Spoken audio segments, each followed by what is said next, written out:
Claro, lo que ocurre es que una ceremonia no tiene por qué ser totalmente oculta ni por algún motivo requerírsela evidente o visible. Una ceremonia puede tomar cualquier aspecto, ¿sí?, en base a la necesidad. Vamos a verlo de este modo para que se entienda. Cuando a veces se ven conciencias, energías, algunos le llaman naves, ¿sí?, están lo que le dicen burdamente platos voladores. Bien, cuando se manifiestan esas energías, esas conciencias, esas entidades, esas inteligencias, se están manifestando una ceremonia. No podría ser de otro modo. Ahora, ¿es una ceremonia oculta o visible? Visible. ¿Y por qué? Por nuestras limitaciones. Visibilizan la ceremonia de contacto con nosotros porque el ego y la personalidad en ciertas etapas no pueden prescindir de algo tan material como ver. Ver para creer, podríamos decir, ¿no es cierto? Entonces, muchas veces estas conciencias lo que hacen es ejecutar la ceremonia que ya está ocurriendo en contacto con nuestra conciencia interna. Nuestra conciencia interna está participando, es partícipe continua de esa ceremonia que en algunas oportunidades y para ciertos seres por limitaciones puntuales tiene que visibilizarse. Pero nuestra conciencia interna es quien está primero en el rango del establecimiento de esa ceremonia.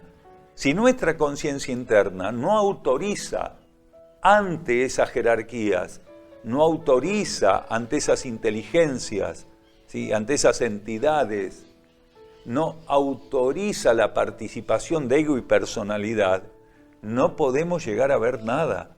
Y uno dice, ¿pero cómo?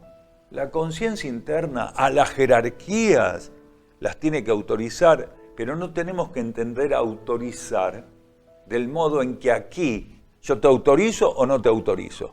No es así internamente. Autorización significa que la conciencia interna, nuestro instructor interno, ¿sí?, acredita, nuestro instructor interno adhiere a lo que la jerarquía está irradiando respecto al involucramiento de ego y personalidad. Entonces, cuando la jerarquía considera que existe esa necesidad, la conciencia interna ceremonialmente lo confirma y se establece el vínculo con el tercer eje de la ceremonia, que es el ego y la personalidad.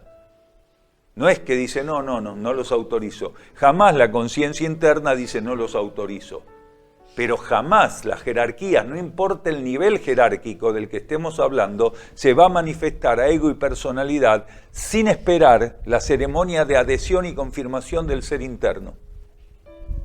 Entonces todo en el cosmos, ¿sí?, es armonía, equilibrio absoluto.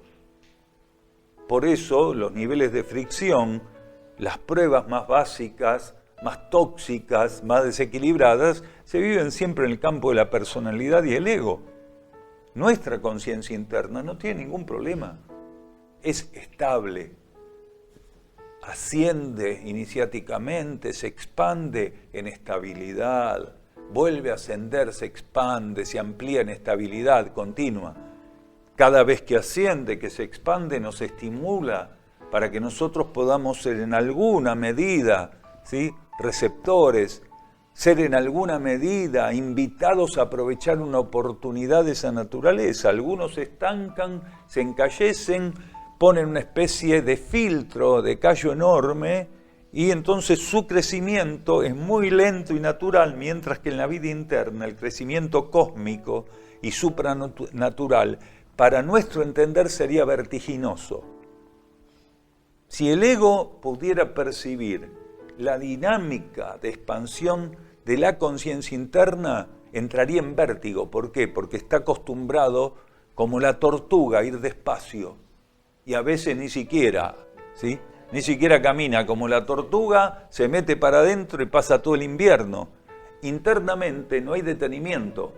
Sí varían los ciclos de dinámica, las etapas de dinámica, ¿sí?, las perspectivas de la dinámica, dependiendo qué tiene que ensayar nuestra conciencia anímica y nuestra conciencia monádica espiritual, para ser sostenido.